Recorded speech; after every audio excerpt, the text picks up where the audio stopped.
जो लोग कुरान पर एतराज करते कि कुरान पढ़कर मौलाना बनता, कुरान पढ़कर हाफिज बनता, हम ये साबित करना चाहते हैं कि कुरान बनकर सिर्फ मौलाना नहीं बनता, सिर्फ हाफिज नहीं बनता है, बल्कि दुनिया का सबसे पहला बताओ ये सर्जन कौन था?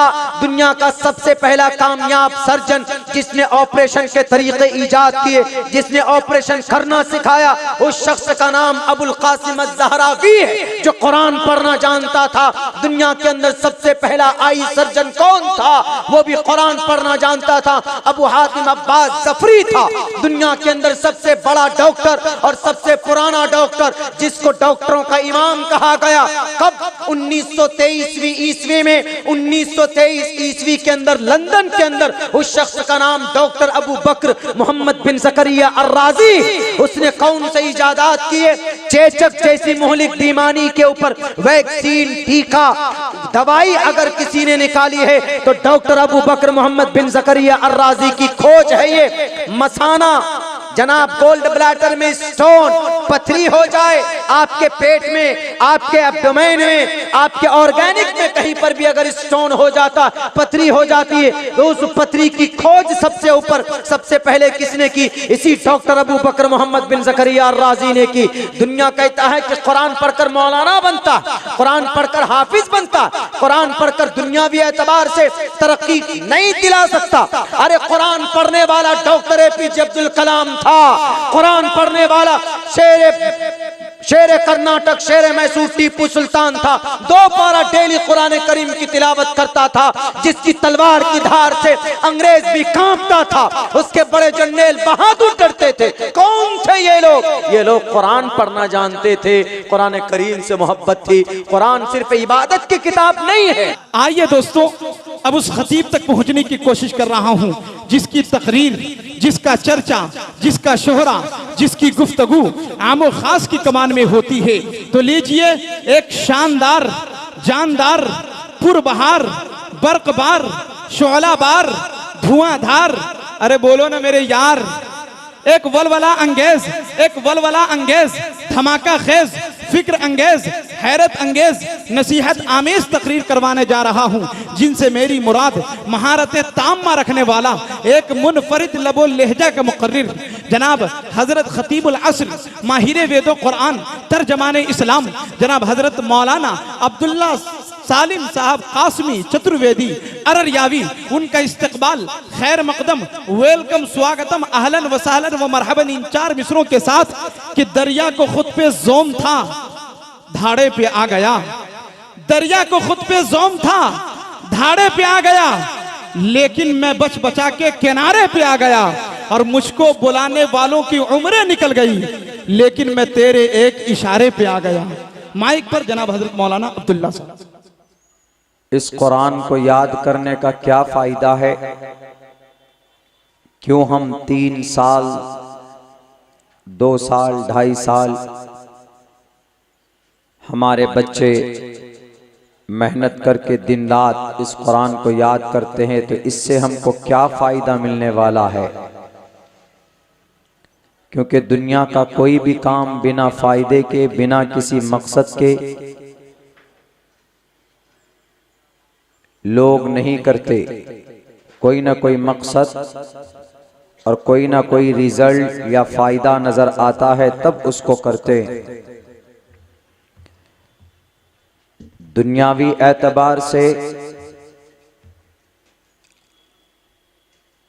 इस कुरान से अगर आप मोहब्बत करते हैं, याद करते हैं, पढ़ते हैं, तो दुनियावी एतबार से अल्लाह तबारक व तआला आपकी हिफाजत फरमाएगा,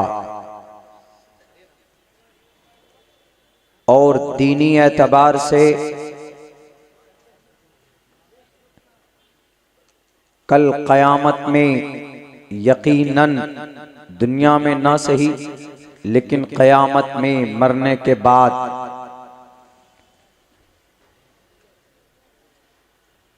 सबसे पहले नंबर पर जिन माँ बाप ने अपने बच्चे को हाफिज कुरान बनाया है, अल्लाह तबारक व तआला उन माँ बाप को हश्र के मैदान में जहां पूरी दुनिया के लोग, जहां हजरत आदम अलैहिस्सलाम से लेकर क़यामत तक जितने भी इंसान हैं, सबकी मौजूदगी में अल्लाह तबारक व तआला इन हाफिज कुरान के वालिदैन को, इनके पेरेंट्स को बुलाकर उनके सर पर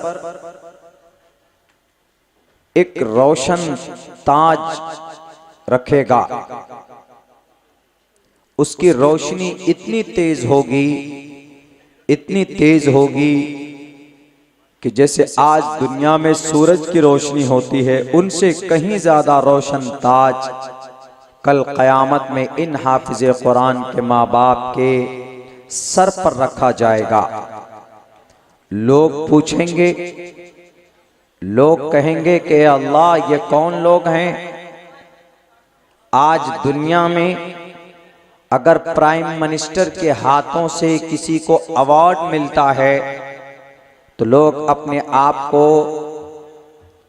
फख्र महसूस करते हैं, उसको दिखाते हैं कि देखो मुझे ये अवार्ड और इनाम मिला है।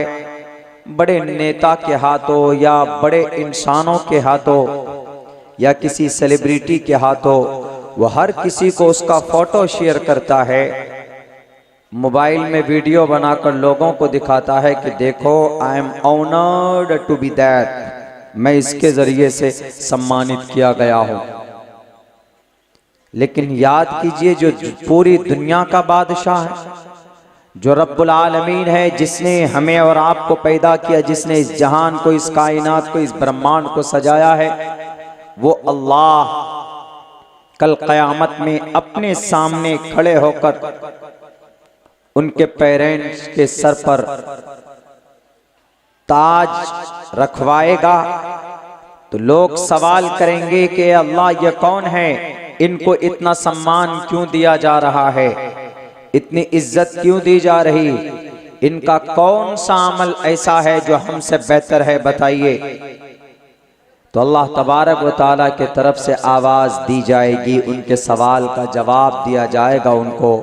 उनसे कहा जाएगा कि बहुत बड़ा अमल तो नहीं था, लेकिन इतना जरूर था कि इन्होंने अपने बच्चे को मदरसा इशाअतुल उलूम या और दिगर किसी मदरसे में, मकतब में, मस्जिद में भेजकर अपने बच्चे को हाफिज कुरान बनाया था।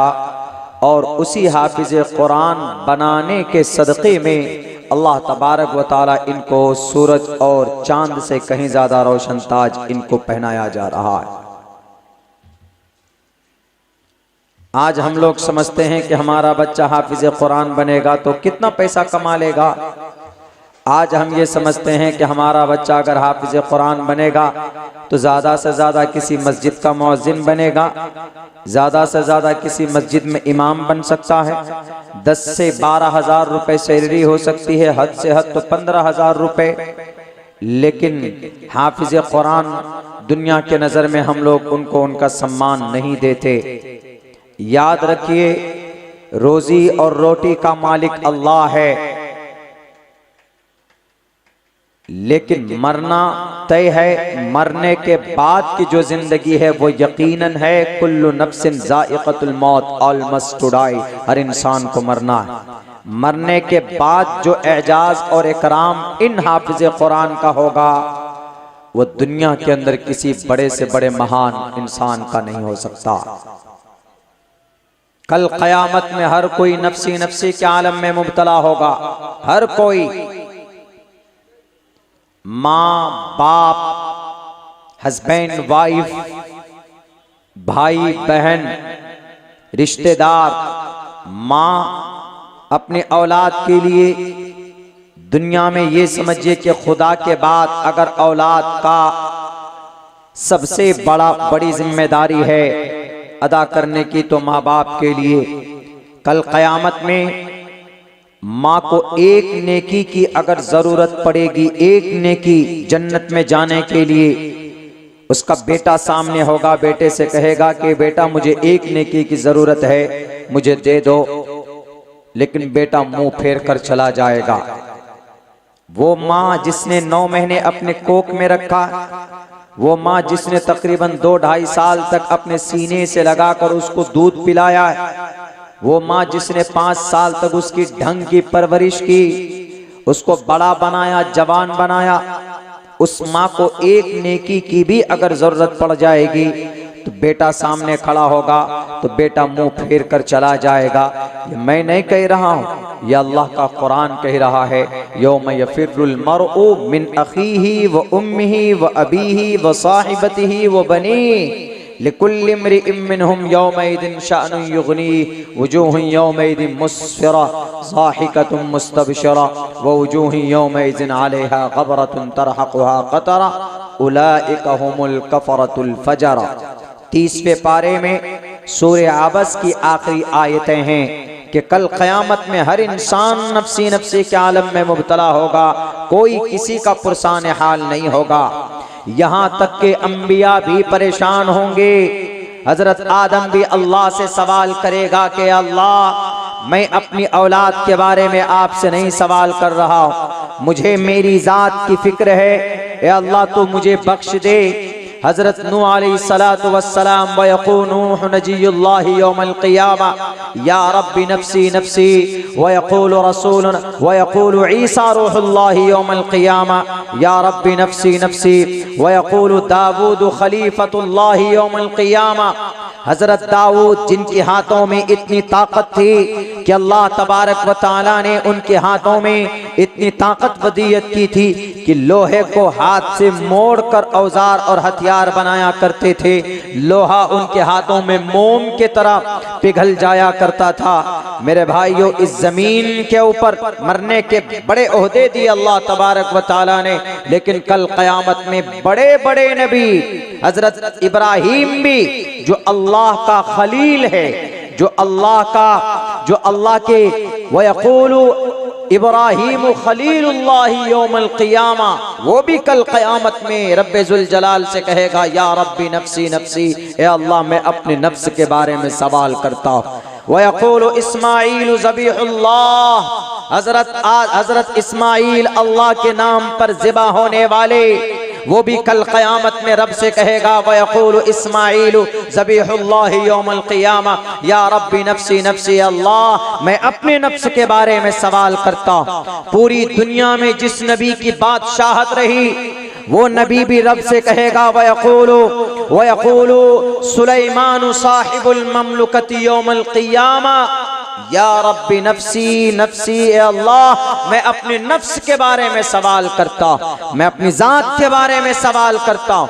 कोई किसी का पुरसान हाल नहीं होगा, लेकिन इन द एंड आखिर में अगर कोई हमारे और आपके बारे में सोचेगा, हमारे और आपके लिए कोई दुआ करेगा, हमारे और आपका नाम जिनके होंठों पर जुबान पर होगा, व यक़ूलु रसूलुना व नबियुना व हादियुना शफीउना मुहम्मदुन सल्लल्लाहु अलैहि वसल्लम यौमल क़ियामा, वो मुहम्मदुर रसूलुल्लाह की जात गिरामी होगी जो अपनी उम्मत के लिए कहेंगे व यक़ूलु रसूलुना व नबियुना व हादियुना शफीउना मुहम्मदुन सल्लल्लाहु अलैहि वसल्लम यौमल क़ियामा या रब्बी उम्मती या रब्बी उम्मती। अगर अपनी उम्मत के लिए कोई दुआ करेगा तो मुहम्मदुर रसूलुल्लाह सल्लल्लाहु अलैहि वसल्लम की जात अक़दस। बाकी हर कोई अपने नफ्स के लिए सोचेगा, कोई किसी का पुरसान हाल ना होगा। लेकिन ऐसे वक्त में, ऐसे परेशानी के आलम में अगर कोई आदमी अपने साथ 10 इंसान को जन्नत में लेकर जाएगा तो वह कौन होगा? दुनिया का सीएम, दुनिया का पीएम, दुनिया का मंत्री, दुनिया का उद्योगपति, दुनिया का वार्ड काउंसलर, दुनिया का जनाब कोई दादा, कोई लुटेरा, कोई डाकू जिसके एक इशारे पर इलाके के इलाके तबाह हो जाते थे, क्या उसको नहीं? अगर एक आदमी को 10 आदमियों को जन्नत में ले जाने की इजाजत होगी तो वो सिर्फ एक ही शख्स है। वो कौन?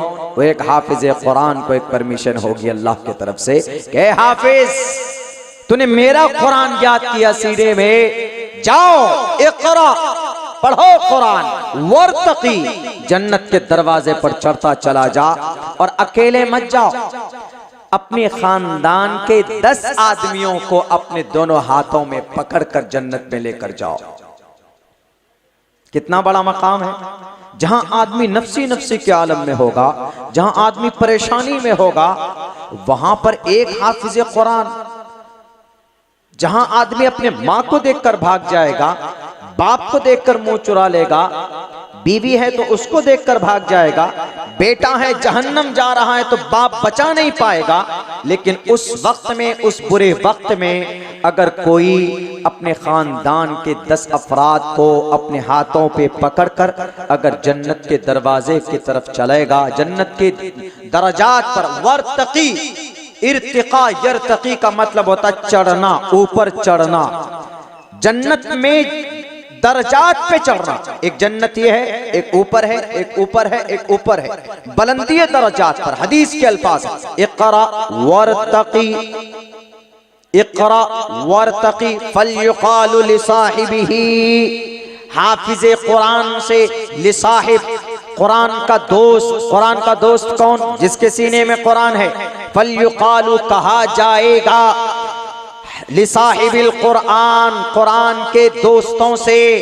इनसे वो लोग भी हो सकते हैं जो कुरान अपने घर पर तिलावत करते हैं, जो कुरान के हुक्म के मुताबिक जिंदगी गुजारते हैं, उन लोगों को भी ऐसा कहा जा सकता है। लेकिन हाफिज कुरान तो पक्का दोस्त है कुरान का। सीने में 3,22,000 से कहीं ज्यादा कुरान के अल्फाज याद किए, कुरान उनके सीने में है, कुरान उनके दिलो दिमाग में है। जब एक हाफिज कुरान हाथ बांध कर जब तरावी में रमजान में शुरू करता है तो उसके दिमाग में दुनिया की कोई चीज नहीं होती, सिर्फ कुरान करीम की आयतें होती, सिर्फ कुरान करीम के पारे होते, दुनिया की कोई चीज नहीं, दुनिया अलग और थलग, सिर्फ कुरान। तब एक एक लफ्ज को गौर से कुरान में जो लिखा हुआ है हाफिज कुरान तरावी की नमाज में पढ़ता है। बाज हाफिज तो ऐसे भी होते हैं कि उनको पूरे 30 पारे रमजान में सुना देते हैं, कहीं पर उनको अटकना भी नहीं होता, कहीं पर वो भूलते भी नहीं है, कहीं पर कोई कमी बेशी भी नहीं होती है। ये सिर्फ हाफिज कुरान का एक मौजज़ा है। हाफिज कुरान के लिए एक बहुत बड़ी बात है कि और 10 ऐसे आदमी जो जन्नती नहीं। आप तो कहेंगे कि मौलाना 10 आदमी है जन्नती पहले से थे, तो हाफिज साहब ने हाथ में पकड़ लिया तो क्या? नहीं, हदीस के अल्फाज है, 10 ऐसे आदमी को जन्नत में लेकर जाएगा जिन पर जहन्नम की मुहर लग चुकी होगी कि ये जहन्नम में जाएंगे। हाफिज कुरान से कहा जाएगा जाओ उठा लो, वो जहन्नम में पड़े हुए, जाओ। हाथ देकर हाफिज कुरान कहेगा आओ, आई विल हेल्प यू, आओ मैं तुम्हारी मदद करता हूँ, आओ आओ मैं, I bring you to the जन्ना, टू द पैराडाइज, आओ मैं तुझे जन्नत में लेके जाता हूं।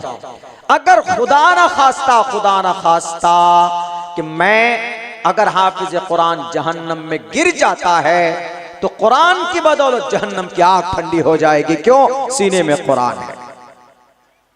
यह मकाम है हाफिज कुरान का। हम लोग दुनिया में क्या समझते हैं, अरे हाफिज साहब बच्चे को हाफिज बनाया तो 4,000, 5,000, 10,000, 15,000 रुपए ज्यादा से ज्यादा सैलरी होगी उनकी। दुनिया को मत देखिए, दुनिया में तो रोजी रोटी अल्लाह ने तय करके भेजा है आपके लिए। आखिरत के लिए देखिए कि आखिरत में ये बच्चे क्या कर सकते हैं आपके लिए। क्या हम अपने बच्चे को अगर हाफिज कुरान बना देंगे तो क्या हम बच्चे को मास्टर नहीं बना सकते बाद में? क्या हम अपने बच्चे को प्रोफेसर नहीं बना सकते? क्या हम अपने बच्चे को साइंटिस्ट नहीं बना सकते? क्या हमारा बच्चा मेहनत कर कर हाफिज कुरान है, क्या हमारा बच्चा सिविल इंजीनियर नहीं बन सकता? क्या हमारा बच्चा डॉक्टर नहीं बन सकता? क्या हमारा बच्चा यूपीएससी नहीं क्रैक कर सकता? क्या हमारा बच्चा बीएससी नहीं क्रैक कर सकता? क्या हमारा बच्चा दुनिया के फील्ड में एकेडमिक क्वालिफिकेशन नहीं हासिल कर सकता? हाफिज बनने के बाद कर सकता। जब कुरान याद कर लिया तो ये तो दुनियावी चीज है, छोटी मोटी चीज है। 3,22,000 अल्फाज कुरान में जब वो याद कर लेता है बच्चा, तो आप सोच सकते हैं कि दुनिया की और जो चीजें हैं दुनियावी उलूम और जो फ़नून है उनको हासिल करना, उन से आगे अपनी जिंदगी को बढ़ा लेना बहुत आसान बात है और इस्लाम में इसकी परमिशन है। ऐसा नहीं कि तुम मुसलमान अपने बच्चे को मदरसे में पढ़ाओ, हाफिज साहब बनाओ, मौलवी साहब बनाओ, मुफ्ती साहब बनाओ, काजी साहब बनाओ। कोई बच्चा हाफिज बन गया तो इंग्लिश नहीं पढ़ सकता, गलत बात। इस्लाम डजंट डिनाई, इस्लाम मना नहीं करता है। इस्लाम बहुत आसान मजहब, इस्लाम बहुत अच्छा मजहब है। अंग्रेजी बोलना, अंग्रेजी सीखना, एकेडमिक क्वालिफिकेशन हासिल करना मना नहीं है। अंग्रेजी कल्चर को अपनाना मना है। कल्चर क्या है? खड़े होकर पेशाब कर रहे हैं, खड़े होकर खाना खा रहे हैं, और यानियत है, शराब पी रहे हैं। अंग्रेजी कल्चर जो भी है वो गलत है। मॉडर्न जो कल्चर है जो शरीयत के खिलाफ है वो गलत है। तो हमें इस बात पर गौर करने की जरूरत है। अल्लाह तबारक व तआला ने, ये अल्लाह का कलाम है, कुरान किसी और का नहीं है। मैं भी कुछ दिनों पहले बांग्लादेश गया था, कुमिल्ला, वो सब एरिया में थोड़ी हिंदी लोग समझते हैं। 2-3 प्रोग्राम हो गए थे, तो मैंने उनसे पूछा कि वहां पर एक जगह पे सवाल हमने किया, पूछा, हमने कहा कि how many chapters are there in our Quran, हमारे कुरान करीम के अंदर कितने चैप्टर हैं, कितने पारे हैं। हमने कहा कि आई थॉट, मैंने सोचा है शायद कि 31 चैप्टर्स हमारे कुरान में हो सकते हैं। तो एक साहिब बोले कि कैसे हो सकता मौलाना, 30 ही पारे हैं कुरान में, तो 31 तो है ही नहीं। हमने कहा कि नहीं हो सकता है, देश बदल गया है ना। इंडिया में 30 पारे हो सकता, बांग्लादेश में 31 पारे हों, अफगानिस्तान में, श्रीलंका में, चाइना में, बर्मा में, कहीं और अलग अलग हो। उन्होंने कहा कि कैसे? हमने कहा कि देखिए, दुनिया के अंदर ऐसा है, आज तक तो हमने जो पढ़ा है, दुनिया में और किताबें जितनी भी है, हिंदू भाइयों की ऋग्वेद, यजुर्वेद, सामवेद, अथर्ववेद, रामायण में तुलसीदास के रामायण, वाल्मीकि रामायण, रामचरितमानस, तुलसीदास के रामचरितमानस, और सिखों की किताब ले लीजिए, तालमुद आदि ग्रंथ, बाइबल ले लीजिए, अहदे जदीद, अहदे कदीम, मता, मरकस, लौका, यूहन्ना, बरनयास, क्रिश्चियन यहूदियों की किताब। दुनिया की हर किताब में कोई ना कोई तब्दीली है, कोई ना कोई तब्दीली है। इंसाइक्लोपीडिया ले लीजिए, तब्दीली है उसमें। भारत के अंदर सनातन धर्मियों भाइयों की बहुत मशहूर किताब रामायण, रामचरितमानस और वाल्मीकि रामायण, दोनों में फर्क है। यहां तक के मुल्क बदलता है, खुदा बदल जाते। श्रीलंका जाइए, वहां जो लोग जिसको खुदा मानते हैं, हमारे देश में उनको राक्षस मानते, और यहां जिनको खुदा मानते, श्रीलंका में उनको वहां पर राक्षस माना जाता है। ये निजाम, लेकिन अल्लाह का ये कुरान ऐसा है, दुनिया के अंदर जितने भी मुल्क हैं, पूरी दुनिया, पूरी जमीन, 6 करोड़ 30 लाख मुरब्बा मील के इलाके में जो जमीन फैली हुई, और 14 करोड़ 30 लाख मुरब्बा मील के इलाके में जो दुनिया के अंदर समंदर हैं, इस जमीन पर ही समंदर, इन समंदरों में भी अगर कहीं पर कुरान पाया जाता है, दुनिया के किसी भी हिस्से में अगर कुरान पाया जाता है, तो आप कुरान को कंपेयर करके देखिए। चाहे वो जहां पर सूरज निकलता हो वहां का कुरान हो, जहां सूरज गुरूब होता हो वहां का कुरान हो, या उत्तर या दक्षिण किसी भी जगह का कुरान हो, आप उठाकर देखिए और कंपेयर कीजिए कि कुरान में कोई फर्क है।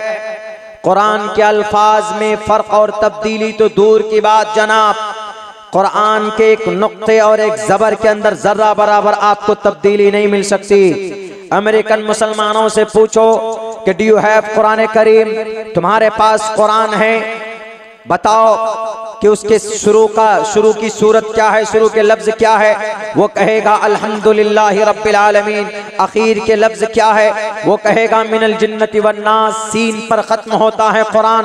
भारतीय मुसलमानों से कहो कि भाई शुरू कुरान कौन सी सूरत से होती, कौन से अल्फाज से होते हैं? वो कहेगा अल्हम्दुलिल्लाहि रब्बिल आलमीन। और आखिर कुरान के कौन से अल्फाज से, लफ्ज से कुरान का खात्मा होता है? मिनल जिन्नति वन्नास। दुनिया के किसी भी मुल्क में, किसी भी इलाके में, किसी भी सूबे में, किसी भी ब्रह्मांड में चले जाओ, ब्रह्मांड दूसरे लोक पर चले जाए, जुपिटर पे चले जाए, वीनस पे चले जाए, किसी और ग्रह पर चले जाओ, वहां पर भी अगर वहां पर भी कोई कुरान पढ़ने वाला है तो उससे पूछो कि डू यू हैव कुरान करीम, please tell me the first word, the first letter of Quran. Quran के पहले लफ्ज को बताओ, तो वो भी कहेगा कि कुरान का पहला लफ्ज अल्हम्दुलिल्लाहि रब्बिल आलमीन है। दुनिया वाले एतराज करते कि मौलाना कुरान कैसे महफूज रह सकता है? आज तक 1450 साल पहले कुरान आया, आज तक 200-300 साल पुरानी तहजीब बदल जाती है, पुरानी किताबें बदल जाती है, मिल नहीं सकती। तो 1450 साल पहले कुरान अल्लाह ने नाजिल किया है, तो अल्लाह ने तो 1450 साल पहले से तौरेत को भी नाजिल किया था, जबूर को भी नाजिल किया, इंजील को भी नाजिल किया था। लेकिन इंजील, तौरेत, जबूर ये किताबें बदल दी गई। जबूर हजरत दाऊद को दिया गया था, जबूर बदल दिया गया है। तब जबूर के मानने वालों ने उनके अंदर तब्दीली की। इंजील हजरत ईसा को दिया जाता है, इंजील बदल दिया जाता है। हजरत ईसा के मानने वाले पादरियों ने, उनके गुरुओं ने उनके अंदर तब्दीली कर दी। और जबूर, तौरेत हजरत मूसा को दिया जाता है। हजरत मूसा के मानने वालों को आज यहूदी बोलते हैं। उनके मानने वालों ने तौरेत के अंदर तब्दीली की, अपने मन से उनके अंदर मसाइल लिख दिए, अपने मन से उनके अंदर लाइनें ऐड कर दी, जो मन में आया लोग वो किया। ये किताबें भी अल्लाह के तरफ से नाजिल हुई, कुरान भी अल्लाह के तरफ से नाजिल हुआ। तो मौलाना कैसे कोई कह सकता है कि जब तौरेत, जबूर, इंजील बदला जा सकता है तो कुरान करीम क्यों नहीं बदला जा सकता? आप कैसे दावे के साथ कह सकते हो कि कुरान महफूज है, कुरान पढ़कर हम कामयाबी हासिल कर सकते हैं? कुरान अल्लाह का कलाम है। 1450 साल पहले जिस अंदाज में नाजिल हुआ था, ये कुरान आज भी उसी शक्ल सूरत के साथ है। आप कैसे कह सकते हो? आपके पास क्या दलील है? आपके पास क्या दावा है? जब ऋग्वेद के अंदर तब्दीली हुई तो यजुर्वेद बनाया गया, यजुर्वेद के अंदर तब्दीली हुई तो सामवेद बनाया गया, सामवेद में तब्दीली हुई तो अथर्ववेद बनाया गया। जब वेदों को समझने की बारी आई तो एक पुराण बनाया गया, भविष्य पुराण। तो भविष्य पुराण के अंदर तब्दीली हुई, मत्स्य पुराण बनाया गया, मत्स्य पुराण में तब्दीली हुई, भागवत पुराण बनाया गया, भागवत पुराण में तब्दीली हुई, 18 पुराण बनाए गए, पुराण के अंदर तब्दीली हुई, उपनिषद बनाया गया, उपनिषद के अंदर तब्दीली हुई, रामायण, महाभारत, गीता वजूद में आए। मेरे भाइयों, लेकिन आप बताओ कैसे कह सकते हो कि कुरान में आपकी तब्दीली नहीं हुई? उनको दो टोक लफ्जों में बता देना कि कुरान अल्लाह तबारक व ताला की 1450 साल पहले आने वाली किताब है। तौरेत भी अल्लाह की किताब, जबूर भी अल्लाह की किताब, इंजील भी अल्लाह की किताब। लेकिन जब अल्लाह तौरेत मूसा को दे रहे थे तो अल्लाह ने कहा था कि ऐ मूसा, I'll send you Torah and I'll give you Torah। मैं तुम्हें तौरेत दे रहा। तौरेत has been sent down to the earth to teach the people what is wrong, what is right। तौरेत दिया जा रहा है, मेरा कलाम है। अल्लाह कहता है किन से? मूसा से। तौरेत पढ़कर लोगों को समझाना, लेकिन इस तौरेत की हिफाजत भी करते रहना। जबूर हजरत दाऊद को, ए दाऊद ये लो जबूर, लेकिन हिफाजत खुद करना। इंजील, ए ईसा ये इंजील लो, लेकिन हिफाजत खुद करना। लेकिन जब कुरान की बारी आती है तो अल्लाह के नबी से अल्लाह कहता है कि ए मोहम्मद ये लो कुरान मैं नाजिल कर रहा हूं, बेफिक्र रहना। इस कुरान की हिफाजत कौन करेगा? इस कुरान का हिफाजत भी मैं करूंगा, मैं रब होकर करूंगा। अल्लाह ने दुनिया की किताबों की हिफाजत की जिम्मेदारी नहीं ली, लेकिन कुरान की हिफाजत की जिम्मे अपने में ली है। अल्लाह ने कहा इन्ना नहनु नज़्ज़लना ज़िक्र व इन्ना लहु लहाफ़िज़ून, हमने इस कुरान को उतारा और हम ही इस कुरान के मुहाफिज है। इसीलिए दुनिया के अंदर कोई माए का लाल कुरान को बदल नहीं सकता। क्यों? क्योंकि कुरान की हिफाजत कौन करता है? अल्लाह तबारक व तआला करता। दुनिया में इतने सारे किताबें हैं, सारी किताबें बदल दी गई, और सारी किताबें इसलिए बदल दी गई क्योंकि उस किताब का, उन किताबों का मुहाफिज उनके लोग थे, यानी जिनको दी गई उनकी जिम्मेदारी में दे दी। लेकिन कुरान, अल्लाह ने यूं कहा, ए मोहम्मद, जब अल्लाह के नबी के पास कुरान आता था तो मोहम्मद रसूलुल्लाह जल्दी जल्दी पढ़ते थे, जल्दी जल्दी। जैसे कोई वही आई, सयक़ूलु सुफ़हाउ मिनन्नासि मा वल्लाहुम अन क़िबलतिहिम अल्लती कानू अलैहा क़ुल लिल्लाहिल मशरिक़ वल मग़रिब। दूसरा पारा, मिसाल के तौर पर हज़रत जिब्राइल लेकर आए तो अल्लाह के नबी जल्दी जल्दी पढ़ते थे, जल्दी जल्दी। तो अल्लाह तबारक व तआला की तरफ से फिर वही आई, ए मोहम्मद ला तुहर्रिक बिही लिसानक लिताजल, जल्दी मत कीजिए, आराम से पढ़िए, वरत्तिलिल कुरआन, सुकून से पढ़िए। इसलिए रमजान में जो हाफिज साहब लोग बड़ी तेजी से पढ़ते हैं ना, अल्लाहु अकबर,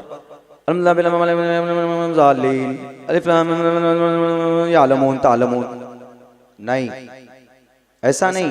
कुरान है, उनको इस हिसाब से पढ़िए कि सुनने में भी आए, कम से कम ये पता चले कि कौन सा लफ्ज पढ़ा जा रहा है। तेज पढ़िए, मना नहीं, लेकिन अल्फाज न कटें, माने के अंदर कोई तब्दीली नहीं होनी चाहिए। रमजान में कुरान इसलिए पढ़ते, फरिश्ते शामिल होते हैं कुरान में, इत्मीनान से पढ़िए। तो अल्लाह के नबी जब तेज पढ़ रहे थे तो अल्लाह के नबी को रोक दिया गया, मोहम्मद तेज मत पढ़िए, कुरान आराम से पढ़िए, इत्मीनान से पढ़िए। और जब कोई कुरान पढ़ता है क्या होता है? हमारे हिंदू भाई हनुमान चालीसा पढ़ते हैं। क्यों? जब कोई मानव मनुष्य संकट पढ़ती हनुमान चालीसा, मैंने संस्कृत में बोला है, जब कोई इंसान परेशानी को फेस करता है तो वह हनुमान चालीसा पढ़ता है। हिंदू भाइयों का ये अकीदा है, हमारा नहीं, हमारे सनातन धर्मी भाइयों का, कि जब वो कोई परेशानी होती है, आप किसी हिंदू भाई से पूछिए, सनातन धर्मी भाइयों से, उनका कॉन्सेप्ट यही है कि कोई जादू या कोई बुरी बला आ जाए या कोई परेशानी आ जाए या कोई परेशानी से निकलना है तो वो पढ़ते, हनुमान चालीसा पढ़ते। जय हनुमान ज्ञान गुण सागर, पूरा एक 40-45 बड़ा लंबा चौड़ा है। जय हनुमान ज्ञान गुण सागर, जय कपीस ते हो लोको जागर, रामदूत अतुलित बलदामा, अंजनी पुत्र पवन सुतनामा, कंचन वरन वराज सुबेशा, कानन कुंडल कुंचित केशा। वक्त चूंकि बहुत हो गया, मैं एक चीज का एक्सप्लेन नहीं कर रहा। श्री हनुमान जी की तारीफ है इसमें, इसी के लिए इनको हनुमान चालीसा बोलते हैं। हनुमान जी श्री रामचंद्र जी के क्या थे? श्री रामचंद्र जी के खादिम थे, समझिए एक तरह से। वानर सेना सुखदेव ने गिफ्ट किया था हनुमान जी को, श्री रामचंद्र जी के लिए। श्री रामचंद्र जी की मोहतरमा, उनकी अहलिया बीवी सत्यवती सीता, अम्मा सीता मैया को जो रावण ने अपहरण कर लिया था, तो उसकी खोज के लिए, उसको ढूंढने के लिए तो हनुमान चालीसा ये हनुमान जी को मदद पर लिया था, जो सुखदेव ने दिया था। इतने बस इतना समझ लीजिए, उनके खादिम थे। तो जब भी कोई परेशानी हो तो हिंदू भाई इसको पढ़ते हैं। अब पढ़ते हैं इसको। अब दो बात है, एक तो यह है कि जिस मकसद के लिए पढ़ रहे हैं वो मकसद पूरा हो जाए या वो मकसद पूरा ना हो, यही है। या तो बात पूरी होगी, जिस काम के लिए कर रहे हैं वो काम पूरा होगा या नहीं होगा। कुरान का मामला इससे अलग है। उन्होंने पढ़ा जय हनुमान ज्ञान गुण सागर, जय कपीसते हो लोको जागर, रामदूत अतुलित बलदामा, अंजनी पुत्र पवन सुतनामा, कंचन वरन वराज सुबेशा, कानन कुंडल कुंचित केशा। पढ़ा, पढ़ने के बाद जी ठीक है, उनकी संकट दूर हो गई, चलो हो भी गई या नहीं हुई वो तो वो जाने। लेकिन पढ़ लेने के बाद when he will die, and this person, and after some years he will die, will he achieve and some reward from Allah subhanahu wa ta'ala, from his God? क्या मरने के बाद उसके इस हनुमान चालीसा को पढ़ने का कोई पुण्य मिलेगा वहां पे मरने के बाद? when he will die, when he will finish his life, जब अपनी जिंदगी खत्म करके जाएगा तो नहीं मिलेगा। किसी भी धर्म में नहीं है। उनकी अपनी मजहबी किताब पढ़ते हैं, वक्ती तौर पर उनको जो मिलना है मिल जाएगा, लेकिन मरने के बाद उनको उसका कोई पुण्य नहीं मिलेगा। अब कुरान का मामला क्या है? कुरान का मामला अलग है। आप अगर मिसाल के तौर पर किसी को कोई बीमारी होती है, मिसाल के तौर पर किसी को कुछ असर हो गया, तो इमाम साहब के पास जाते हैं, इमाम साहब के पास, मौलाना के पास, मौलाना ज़रा हमारे बच्चे को दम कर दीजिए, मौलाना ज़रा हमारे बच्चे को परेशानी है, इनको पढ़ दीजिए। अब मौलाना साहब हाथ रखकर सूरह फातिहा पढ़ दें, या मुआवज़तैन पढ़ दें, कुल हुवल्लाह पढ़ दें, कुल औज़ बिरब्बिल फलक पढ़ दें, कुल औज़ बिरब्बिन नास पढ़ दें, या कुरान की कोई दूसरी आयत जो दुआ से रिलेटेड हैं वो पढ़ दें। जैसे मिसाल के तौर पर मेरे पास आया तो मैंने पढ़ दिया भाई अल्हम्दुलिल्लाहि रब्बिल आलमीन अर्रहमानिर रहीम मालिकि यौमिद्दीन इय्याका नअबुदु व इय्याका नस्तईन इहदिनस सिरातल मुस्तकीम सिरातल लज़ीना अनअमता अलैहिम गैरिल मग़ज़ूबि अलैहिम वलद्दाल्लीन। सूरह फातिहा हमारे बच्चों को याद नहीं होगा। सूरह फातिहा अभी गाना पठान फिल्म का सुन लीजिए कि बेशरम रंग किसका गाना, अभी फौरन बता देंगे। कल एक बच्चे से पूछा हमने इधर खड़गपुर मिदनापुर साइड में, हमने कहा कि लूट ली महफिल, तो एक बच्चा क्या बोलता फट से, पठान का गाना। हमने कहा कि सूरह इखलास कुल हुवल्लाह क्या है, चुप हो गया। हमने कहा नहीं पता तुझे कुल हुवल्लाह क्या है? अभी तो लूट ली महफिल मैंने बोला तो तुम बोले कि मौलाना शाहरुख खान के फिल्म का गाना है। और जब मैंने बोला कि भाई कुल हुवल्लाहु अहद क्या है, कौन से सूरत का है, तो तुम नहीं बता पाए जी। हमने कहा लूट ली महफिल तो लंबा गाना है, वो 2 मिनट 3 मिनट 4 मिनट का होगा। सूरह इखलास तो आप 30 सेकंड में पढ़ सकते हो। हमने कहा कि यह है दूरी कुरान से। जिन बच्चों के जुबान पर कुरान के अल्फाज होने चाहिए, उन बच्चों के जुबान पर आज म्यूजिक है, आज गाने हैं।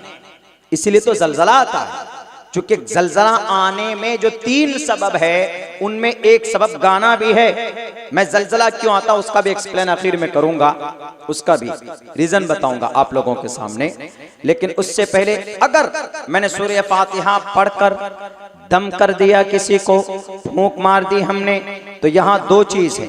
एक तो ये कि उस सूरह फातिहा की बरकत से अल्लाह उसको शिफा दे देगा। एक फायदा तो यह है कि उसको शिफा मिल जाएगी, वह आदमी बीमारी से पाक हो जाएगा। और दूसरा फायदा क्या? दूसरा फायदा यह होगा कि मरने के बाद मुझे सूरह फातिहा पढ़ने की वजह से एक एक हर्फ पर 10-10 अज्र देगा, 10 नेकियां अल्लाह अता फरमाएगा। सूरह फातिहा को जोड़ लीजिए कि कितने हुरूफ हैं उसमें, कितने अल्फाज हैं उसमें, एक हर्फ पर 10 नेकी, 10 गुना, एक नेकी 10 गुना अज्र है उसमें। अब सूरह फातिहा पढ़ने से 2 फायदा, एक तो शिफा मिल गई और दूसरे नंबर पर मरने के बाद हमको नेकियां मिलेंगी। यह है कुरान। और अगर कोई अटक कर पढ़ता है, कोई ढंग से नहीं पढ़ना जानता है, पढ़ता है पढ़ता पढ़ता अटक जाता है, कोई लफ्ज ऐसे आ जाते हैं जो समझ में नहीं आता है, ज़ालिकल किताबु ला रैब फीहि हुदल लिल मुत्तकीन, मुत्तकीन हुदल लिल, अटक जाता है, समझ में नहीं आता कौन सा लफ्ज है। तो अटकने का भी सवाब है, अटकने का भी सवाब है। किसी बच्चे को माइक दो कि बेटा गाना सुनाओ, तो वो बच्चा गाना सुनाएगा, अटक जाएगा, कहेगा कि मारे कान के नीचे थप्पड़, तू गाना नहीं से याद नहीं तुझे गाना, चल नीचे आ जा, माइक ले लेंगे आप। लेकिन कुरान अगर अटक कर पढ़ता है तो अल्लाह के नबी फरमाते उसके लिए 2 गुना अज्र है। यह है वो कुरान। अल्लाह ने मुसलमानों की हिफाजत की जिम्मेदारी नहीं ली है, बिल्कुल नहीं ली है, लेकिन अल्लाह ने कुरान की हिफाजत की जिम्मेदारी ली है। क्या पता चला? अगर मुसलमान कुरान से जुड़ेगा तो मुसलमान की भी हिफाजत हो जाएगी। किसके सदक़े में? कुरान के सदक़े में। मोहब्बत करेगा कुरान से तो हिफाजत। वो एक जाहिल आदमी का वाकया मशहूर है।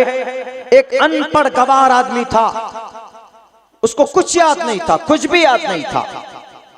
लेकिन जब उसकी मौत होती है तो फौरन 2 दिन 3 दिन के बाद उसकी कब्र पर फूल उगाते हैं, फ्लावर, गुलाब के फूल, खुशबुएं पूरे उस कब्रिस्तान से खुशबुएं बाहर की तरफ फैलने लगती। लोग परेशान हो गए कि ये भी 3 रोज पहले ये कल्लू ये मरा, इसका इंतकाल हुआ। बहुत मुश्किल से 5-6 आदमी इसको दफन करके आए, क्योंकि कोई बड़ा नाम नहीं था, कोई बड़ा अमल भी नहीं था, नमाज भी नहीं पढ़ता था, यूं कहिए कुछ नहीं करता था, वो जानता ही नहीं था नमाज पढ़ना क्या पड़ेगा, कुछ पढ़ना जानता ही नहीं था।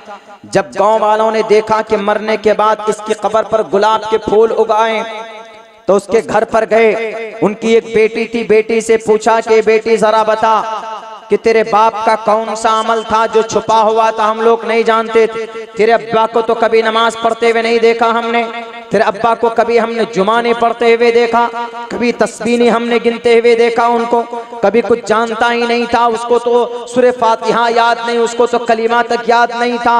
आखिर कौन सा अमल ऐसा था कि जिसकी वजह से उसके कब्र पर फूल हैं और खुशबुएं हैं। जब कब्र पर फूल है, जब खुशबू है, वहां पे तो न मालूम उनको अल्लाह तबारक व तआला ने जन्नत के किस दर्जात पर रखे होंगे, अंदाजे से बाहर है।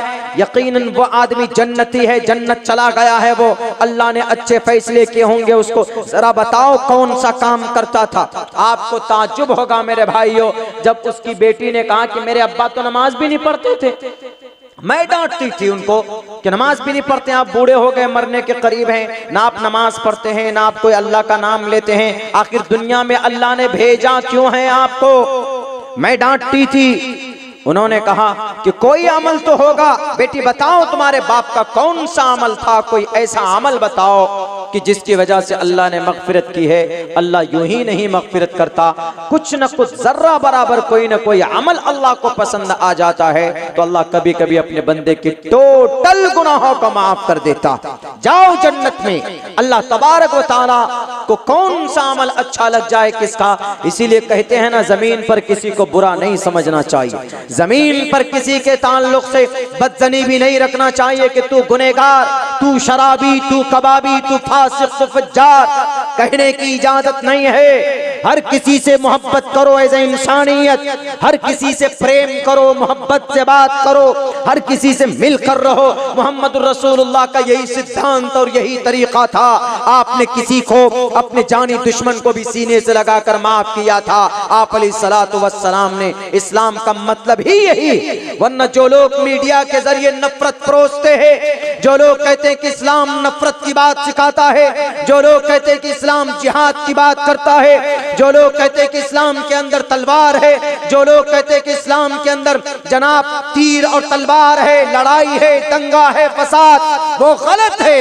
वो नहीं जानते कि कुरान के अंदर इस्लाम के ताल्लुक से अल्लाह तबारक व तआला ने कितने अच्छे पैगामात और अच्छे मैसेजेस दिए हैं। वो जानते नहीं हैं कुरान करीम को, न मोहम्मद रसूलुल्लाह की जिंदगी को, न अल्लाह तबारक व तआला के नेचर से वो वाकिफ है, उससे भी वाकिफ नहीं है। तो उस बेटी ने कहा कि हाँ, मेरे अब्बा एक काम करते थे, उनका एक मामूल था डेली। क्या मामूल था? वो डेली मुंह हाथ धो के, वजू भी नहीं करना जानता था। वजू में कितने फराइज हैं हम लोग भी नहीं जानते, कभी कभी जाते हैं मुंह धोते, हाथ धोते, जाके नमाज पढ़ लेते हैं। वजू में कितने फराइज है वो भी नहीं जानते। वजू, नमाज से पहले वजू करना, पाकी हासिल करना फर्ज है। या अय्युहल्लज़ीना आमनू इज़ा कुमतुम इलस्सलाति फ़ग़सिलू वुजूहकुम व अयदियकुम मिनल मराफ़िक़ वमसहू बिरुऊसिकुम व अर्जुलकुम मिनल काबैन।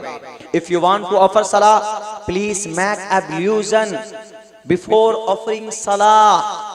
नमाज से पहले आप वजू कर लीजिए। चेहरे धोना, वजू में मुकम्मल चेहरा, यहां से यहां तक, कान की लौ से दूसरे कान की लौ तक। दाढ़ी अगर घनी है तो पानी डालकर ऐसे उसको खिलाल कीजिए। बहुत ज्यादा घनी है तो कम से कम आप रगड़िए, ना जाए वो अलग बात।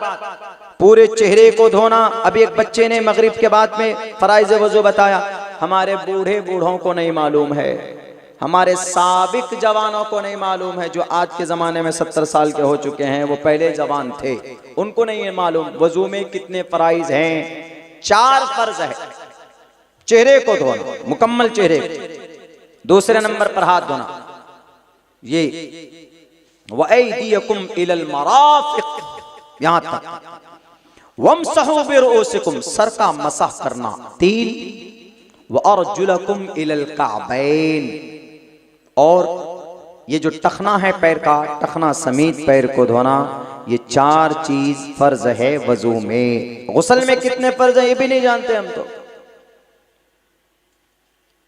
हीरो हीरोइन का नाम पूछ लीजिए, हमारे बच्चे एकदम फर फर फर फर बता देंगे, सलमान खान, शाहरुख खान, फला खान, ये पठान, वो खान, वो ये।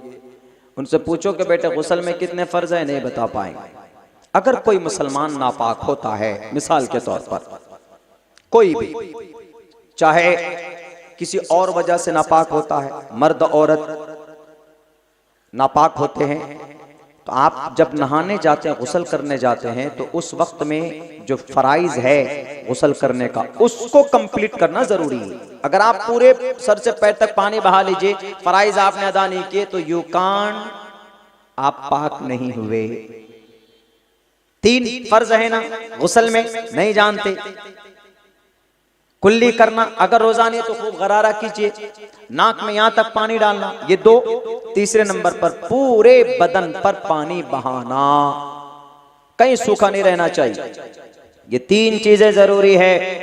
बाकी सुन्नत और भी है बहुत सारी, इन 3 चीजों पर अमल नहीं करेंगे आपका गुस्ल नहीं होगा। बैरक उधर बात चली गई, तो उस बच्ची ने कहा कि मेरे अब्बा मुंह हाथ धोकर, वजू करके नहीं, सिर्फ मुंह धोते, हाथ धोते बैठ जाते, कुरान लेकर बैठ जाते। और कुरान में कहा कि कुरान लेकर बैठ जाते, तो कुरान तो पढ़ना ही नहीं जानते थे तुम्हारा अब्बा, तो पढ़ते क्या थे? कहा पढ़ते नहीं थे कुछ भी, वो सिर्फ क्या बोलते थे, कुरान को खोलकर बोलते थे, ये मेरे रब का कलाम है, ये मेरे रब का कलाम है, ये मेरे रब का फरमान है, ये मेरे अल्लाह का कलाम है, ये मेरे अल्लाह का कलाम है जो सच है। आखिर में ये बोलता था, ये मेरे अल्लाह का कलाम है जो सच है, ये मेरे रब का कलाम है जो हक है, ये मेरे अल्लाह का कलाम है जो हक है। बताइए, अल्लाह ने उसके इस अदा को, यानी कुरान से मोहब्बत है, देखिए मोहब्बत, बेजुबान इंसान है, कुरान की जुबान नहीं जान रहा है, लेकिन मोहब्बत है कुरान से, तो कुरान से मोहब्बत की इजहार की जो शक्ल है उसकी, उसके इस अदा को अल्लाह ने इतना पसंद किया, इतना पसंद किया, इतना पसंद किया, मरने के बाद अल्लाह ने उसके इस अमल की वजह से अल्लाह ने उसकी मग़फ़िरत कर दी। पूरी जिंदगी की नमाज माफ, रोजे माफ, हज ज़कात, सब जो कुछ भी हो सकता था सब माफ कर दिया। क्यों? तूने मेरे कलाम से मोहब्बत की तो मुझसे मोहब्बत किया। जो खुदा के कुरान से मोहब्बत करेगा उसे अल्लाह से मोहब्बत है, क्योंकि कलाम अल्लाह का है, ये किताब अल्लाह की है, ये खत है अल्लाह का। माँ बाप का खत घर से आता है परदेश से, परदेश में रहने वाले को तो देख कर पढ़ते हैं, आंसू बहाते हैं, लेकिन जब ये कुरान अल्लाह की किताब हो, जब अगर आप मोहब्बत से पढ़ते हैं तो अल्लाह तबारक व तआला आपकी जिंदगी का फैसला करता। तो उसके इस मोहब्बत की वजह से सारी जिंदगी के गुनाह उस शख्स के माफ कर दिए और उसको जन्नत में उसको जगह अता फरमाई। किस वजह से? कुरान से मोहब्बत की वजह से। तो ये हमारा कुरान है। अब आइए, हम लोगों पर कुछ एलिगेशंस लग जाते हैं। तब से मैं तकरीबन आधा पौन घंटे से मेरे ख्याल से बात कर रहा हूं, हम कुरान पे ही बात कर रहे हैं। मेरे ख्याल से पौन घंटा हो गया है, मुझे बस 1 बजे से पहले पहले ख़त्म हो जाएगी मेरी बात, बहुत कम टाइम रह गया है। तो कुछ लोग क्यों कहते हैं कि मौलाना ये देखिए 1450 साल पहले आपका कुरान नाजिल हुआ, क्या आप लोग कुरान कुरान करते हैं? दुनिया में तरक्की का काम कीजिए, कुछ आगे बढ़िए, वही नमाज, वही रोजा, वही ज़कात। सवाल करते हैं, क्या कुरान पढ़कर हमारा बच्चा, हमने भी पहले भी कहा था कि क्या कुरान पढ़ने के बाद हमारा बच्चा दुनियावी एतबार से डिग्रियां प्राप्त नहीं कर सकता। मेरा एक दोस्त है, हाफिज है, 3 साल तक मेरे साथ पढ़ा मदरसे में, उसकी कोचिंग वगैरह की फीस भी मैंने ही भरी थी।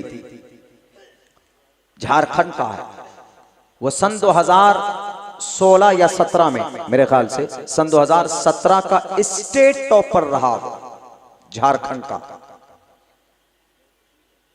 हार्डवेयर इंजीनियर दुमका यूनिवर्सिटी से, वहां गवर्नमेंट यूनिवर्सिटी है वहां पे दुमका में। हाफिज है, चेहरे पे दाढ़ी है, हर साल कुरान सुनाता है। तो कुरान याद करने के बाद, हाफिज बनने के बाद, क्या बच्चा हमारा डॉक्टर, इंजीनियर, पायलट नहीं बन सकता? बन सकता है। दलील मैं पेश करता हूं। जो मीडिया वाले बोलते हैं कि कुरान पढ़ने के बाद बच्चा जिहादी बन जाता है, कुरान पढ़ने के बाद बच्चा फसादी बन जाता है, कुरान पढ़ने के बाद मुल्ला जी बन जाता है, कुरान पढ़ने के बाद सिर्फ मजहब की बात करते हैं, दुनिया की तरक्की के बारे में बात नहीं कर सकते। अरे कुरान पढ़ने वालों ने दुनिया को के ऊपर एहसान किया है। ऑक्सफोर्ड यूनिवर्सिटी MBBS की डिग्री उठाकर देखिए सिलेबस। ऑक्सफोर्ड यूनिवर्सिटी में MBBS का जो सिलेबस है, वहां पर जो किताब पढ़ाई जाती है MBBS और मेडिकल के स्टूडेंट को, कहां? ऑक्सफोर्ड यूनिवर्सिटी तकरीबन 14वीं सदी ईस्वी में, अब से तकरीबन 700-800 साल पहले इस यूनिवर्सिटी की बुनियाद डाली गई लंदन के अंदर। लंदन के इस यूनिवर्सिटी में जो MBBS, हमारे भारत के सारे नेताओं के बच्चे वहीं पढ़ते हैं। ऑक्सफोर्ड में, कोई कैम्ब्रिज में और कोई हार्वर्ड यूनिवर्सिटी कुआलालंपुर में। इन तीनों बड़ी यूनिवर्सिटी के जो MBBS डॉक्टर का जो सिलेबस है, उस सिलेबस को उठाकर देखिए, वहां पर एक किताब पढ़ाई जाती, उस किताब का नाम अल कानून है। अल कानून मैं तकरीरों में उमूमन कहा करता हूं। इस अल कानून किताब में क्या बात लिखी हुई है कि डॉक्टर कैसे बनते हैं, थ्योरी क्या है, practice and theory of medicine, यानी दवाई कैसे उपयोग करते हैं, कौन सी बीमारी के ऊपर कौन सी दवाई अप्लाई होनी है और कितने मात्रा में दवाई देनी है, यानी पूरी डॉक्टरेट के ऊपर ये किताब लिखी गई। ये किताब कुरान में तो 3 लाख अल्फाज हैं, इस किताब में 10 लाख अल्फाज हैं, यानी कुरान से तकरीबन 2-2.5 गुना ज्यादा, 2.5 गुना ज्यादा। अल कानून किताब में तकरीबन 10 लाख अल्फाज हैं, जो डॉक्टरेट के ऊपर आज भी MBBS और MD के स्टूडेंट को पढ़ाया जाता। इस किताब को लिखने वाला कौन, इस किताब को वजूद में लाने वाला कौन? कोई महान वैज्ञानिक नहीं, कोई अमेरिका का साइंटिस्ट नहीं है, कोई चीन और जापान का कोई जनाब रिटायर्ड टीचर नहीं है, बल्कि इस किताब को लिखने वाला महान इंसान का नाम शेख हुसैन अली इब्न सीना। 11 साल की उम्र में दस्तार फजीलत बांधी गई थी उसके सर पर, हाफिज कुरान बने थे 10 से 11 साल की उम्र में। यानी एक हाफिज कुरान ने मेहनत करके एक ऐसी किताब लिखी कि अंग्रेज भी उस किताब को पढ़ने के ऊपर मजबूर है। इसको छोड़िए, आयुर्वेदिक दवाई इस्तेमाल करते, आयुर्वेदिक दवाई की खोज करने वाला कौन? कुरान करीम को पढ़ने वाला अबू मंसूर बगदादी। मेरी तकरीर इसीलिए थोड़ी कड़वी होती, दूसरे लोगों के लिए हम दीनी बातें थोड़ी कम करते, दुनियावी बातें इसलिए ज्यादा हम बताते हैं, क्योंकि जो लोग कुरान पर एतराज करते कि कुरान पढ़कर मौलाना बनता, कुरान पढ़कर हाफिज बनता, हम ये साबित करना चाहते हैं कि कुरान बनकर सिर्फ मौलाना नहीं बनता, सिर्फ हाफिज नहीं बनता है, बल्कि दुनिया का सबसे पहला बताओ ये सर्जन कौन था? दुनिया का सबसे पहला कामयाब सर्जन जिसने ऑपरेशन के तरीके इजाद किए, जिसने ऑपरेशन करना सिखाया, उस शख्स का नाम अबुल कासिम अज़्ज़हरावी है, जो कुरान पढ़ना जानता था। दुनिया के अंदर सबसे पहला आई सर्जन कौन था? वो भी कुरान पढ़ना जानता था, अबू हातिम अब्बास ज़फ़री था। दुनिया के अंदर सबसे बड़ा डॉक्टर और सबसे पुराना डॉक्टर, जिसको डॉक्टरों का इमाम कहा गया, कब? 1923वीं ईस्वी में 1923 ईस्वी के अंदर लंदन के अंदर उस शख्स का नाम डॉक्टर अबू बकर मोहम्मद बिन जकरिया अर्राजी, उसने कौन से इजादात किए? चेचक जैसी मुहलिक बीमारी के ऊपर वैक्सीन, टीका, दवाई अगर किसी ने निकाली है तो डॉक्टर अबू बकर मोहम्मद बिन जकरिया अर्राजी की खोज है ये। मसाना जनाब, गोल्ड ब्लैडर में स्टोन, पथरी हो जाए आपके पेट में, आपके एब्डोमेन में, आपके ऑर्गेनिक में कहीं पर भी अगर स्टोन हो जाता, पथरी हो जाती है, तो उस पथरी की खोज सबसे ऊपर सबसे पहले किसने की? इसी डॉक्टर अबू बकर मोहम्मद बिन जकरिया अर्राजी ने की। दुनिया कहता है कि कुरान पढ़कर मौलाना बनता, कुरान पढ़कर हाफिज बनता, कुरान पढ़कर दुनियावी एतबार से तरक्की नहीं दिला सकता। अरे कुरान पढ़ने वाला डॉक्टर एपीजे अब्दुल कलाम था, कुरान पढ़ने वाला शेर कर्नाटक, शेर मैसूर टीपू सुल्तान था। 2 पारा डेली कुरान करीम की तिलावत करता था, जिसकी तलवार की धार से अंग्रेज भी कांपता था, उसके बड़े जनरल बहादुर डरते थे। कौन थे ये लोग? ये लोग कुरान पढ़ना जानते थे, कुरान करीम से मोहब्बत थी। कुरान सिर्फ इबादत की किताब नहीं है, बल्कि अल्लाह तबारक व तआला ने कुरान करीम के अंदर सारे मज़ामीन बयान किए, सारे मज़ामीन, साइंस भी बयान किया है। कैसे? मैं पेश करता हूं। एक डॉक्टर था, कहां? एक करीब में, थाईलैंड में। थाईलैंड करीब है मेरे ख्याल से, फ्लाइट से 1-1.25 घंटे में जा सकते थाईलैंड। दुनिया के लोग पहुंचते हैं घूमने के लिए।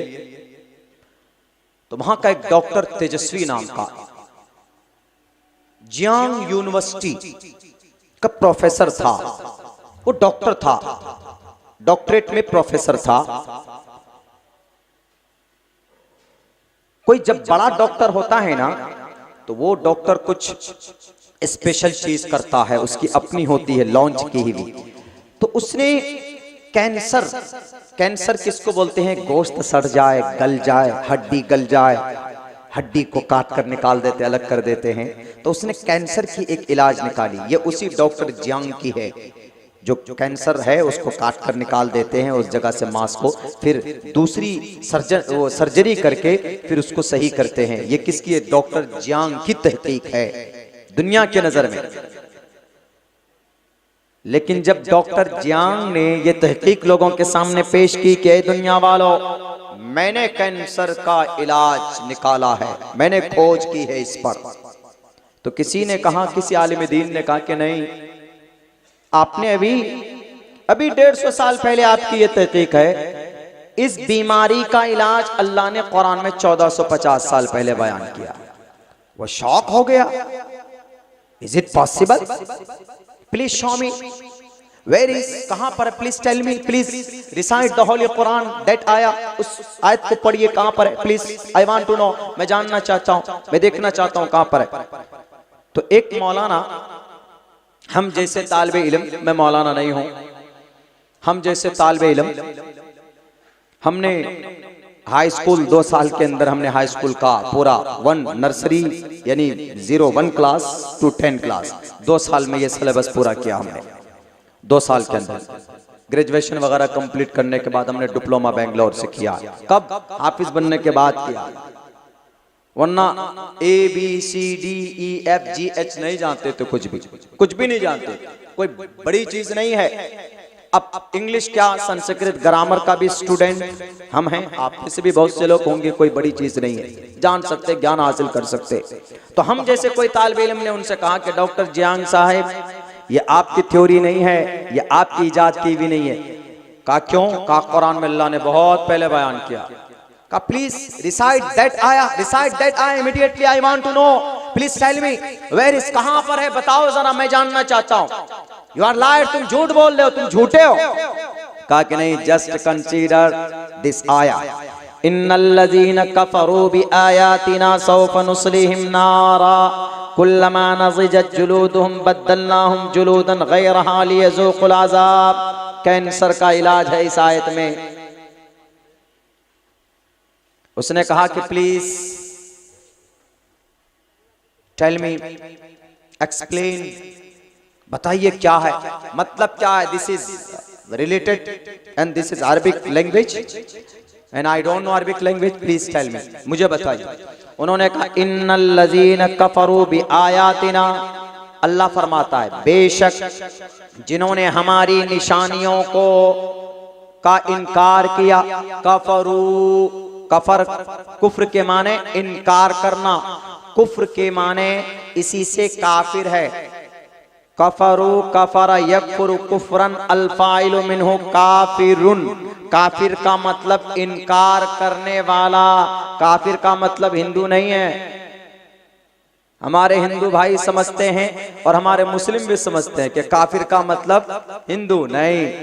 अगर कोई मुसलमान रोजे का इनकार कर देता है, हमारा जवान कहता है कि हम रोजा नहीं रखेंगे, हमारा 6 पैक घटकर 4 पैक हो जाएगा, चुप चुप के खाना खाते हैं, कहते हैं अरे रोजा फर्ज है, अरे कोई फर्ज वर्ज नहीं है, कोई फर्ज वर्ज नहीं है, इनकार किया तो वो भी काफिर हो गया। इनकार करने वाला वर्ड जो लफ्ज है कुफ्र के माना इनकार करना, नास्तिक, वैदका, वैदो निंदका नास्तिका, वैद का इनकार करने वाला नास्तिक है यानी काफिर है। जो भी अल्लाह और उसके ऑर्डर, ईश्वर उसके फरमान का इनकार करे वो काफिर है। तस्मात् शास्त्रम परमाणम तिकार्य अकार्य व्यवस्थितो ज्ञात्वा शास्त्र विधानोक्तम कर्म कर्तुम अर्हसि। जमीन पर कौन सा काम करना है नहीं करना है, ईश्वर के संविधान को माने। जो कोई नहीं मानेगा न सुखम न पराम गतिम, मरने के बाद वो परम पद को नहीं जाएगा। क्यों? क्योंकि ईश्वर के संविधान का इनकार किया, और जो इनकार किया उसी को काफिर कहा जाता है। चलिए, बात कुफ्र की आ गई थी तो मैंने एक्सप्लेन कर दी। इन्नल्लज़ीन कफरू, बेशक जिन लोगों ने मेरी आयत को झुठलाया, बि आयातिना, मेरी आयत, मेरी निशानी को, अल्लाह कहता है तो सौफा नुस्लिहिम, सौफा नुस्लिहिम नारा, फ्यूचर टेंस है। अल्लाह कहता है अन करीब हम, अन करीब, सौफा अन करीब हम उसको, सौफा नुस्लिहिम डालेंगे आग में, नारा आग में। किनको? जो मेरी निशानियों को झुठलाता है उनको हम आग में डालेंगे। सौफा नुस्लिहिम नारा, जब आग में किसी को डालते हैं तो खाल जल जाती है, गोश्त जल जाते हैं। अब देखिए क्या, जब जल जाए, जब खाल जल जाए, गोश्त जल जाए तो आदमी को दर्द होगा? नहीं होगा। फिर जलने तक दर्द है, जलने के बाद फिर उसको दर्द नहीं, वो तो मर जाएगा। फिर या तो मर जाएगा या फिर हड्डी में कुछ भी हो तो आपको महसूस ही नहीं होगा। हड्डी में आप टक टक टक टक कीजिए, आपको दर्द ही नहीं होगा। दर्द खाल से और गोश्त से है, उसमें नस से है। लेकिन जब नस और गोश्त, खाल जल जाए तो फिर दर्द ही नहीं होगा। तो अल्लाह क्या कह रहा है? अल्लाह कहता है सौफा नुस्लिहिम नारा। पहले उस डॉक्टर की थ्योरी देखिए। उस डॉक्टर ने कहा कि कैंसर का इलाज ये है कि जहां पर कैंसर हो जाए शुरू स्टेप में, तो उस जगह पर उस गोश्त को हम चाकू से कुरेद कर निकाल कर फेंक देते। उसके बाद फिर उसकी अलग से प्लास्टिक सर्जरी कर कर उसके ऊपर फिर दवाई इंजेक्ट करते हैं। क्यों दवाई डालते हैं?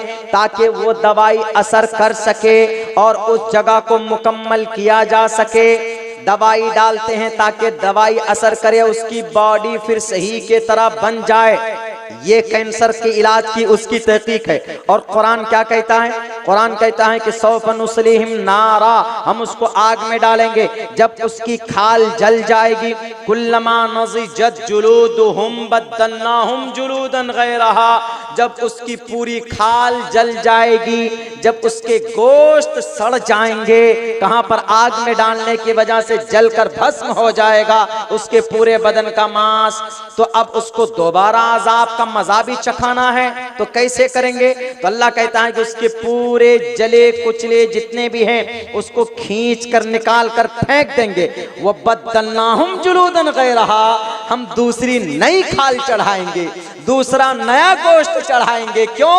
ताकि दोबारा दर्द दें हम उसको। वो लियज़ूक़ुल अज़ाब, ताकि दोबारा मजा चखाएं, दोबारा अजाब दें इनको। कितनी सिमिलरिटी है देखिए डॉक्टर की तहकीक में और कुरान करीम की आयत के अंदर देखिए कितनी तहकीक है। इसीलिए मैंने कहा कि जो डॉक्टर ने कैंसर का इलाज बताया है, सेम वही मेथड कुरान करीम में है कि नहीं है? जो तरीका कैंसर से छुटकारे के लिए इस डॉक्टर ने वजूद में लाया, असल में वजूद में नहीं लाया। अल्लाह तबारक व तआला ने 1450 साल पहले कुरान करीम के अंदर वो बयान कर दिया। उस डॉक्टर ने जब ये आयत सुनाया गया, उसको सुनाई गई, वो आयत सुनने के बाद वो डॉक्टर कहता है कि दिस इज रियल, क्या ये सही है? Is it correct information? क्या ये सही इंफॉर्मेशन है ऑफ योर बुक होली ग्रंथ? कहा कि yes sir, please you can also just consider about this आया। उसने तहकीक की जमीनी स्तर पर बड़े बड़े लोगों से पूछा, क्या कुरान करीम की इस आयत का यही मतलब है क्या? सब ने कहा कि बिल्कुल कुरान करीम का यही मतलब है। तो वो डॉक्टर कहता है कि जिस धर्म को मैं मानता था कि ये नफरत परस्त है, जिस धर्म के कुरान के बारे में मैं ये जानता था कि ये सिर्फ इबादत के लिए पढ़ते हैं, जिसके बारे में मैं गलत था, जिसके बारे में मैं ये सोचता था कि दुनिया के अंदर कैंसर का इलाज का बानी मैं ही हूं, लेकिन उस चीज को तो अल्लाह ने कुरान में 1450 साल पहले बयान किया। वो डॉक्टर हिजाज मुकद्दस जाता है अरब कंट्री में, वहां पर तिब्बी कांग्रेस कॉन्फ्रेंस होती, तिब्बी कांग्रेस कॉन्फ्रेंस, यानी डॉक्टरों की एक जमात की कॉन्फ्रेंस होती है। उस जमात में, उस कॉन्फ्रेंस में इस डॉक्टर तेजस्वी से कहा जाता है कि doctor Tejashwi please explain of your thought, आप अपने एक्सपीरियंस को लोगों के सामने बयान कीजिए। तो ये डॉक्टर साफ लफ्जों में कहता, before explain my experience I want to convert my religion into the Islam. मैं इस्लाम धर्म से अपने मजहब को बदलना चाहता। दुनिया के नफरत परस्त मीडिया वालों, मेरी जुबान तल्ख जरूर होती है, लेकिन बिना तहकीक के अब्दुल्ला कोई बात नहीं करता है।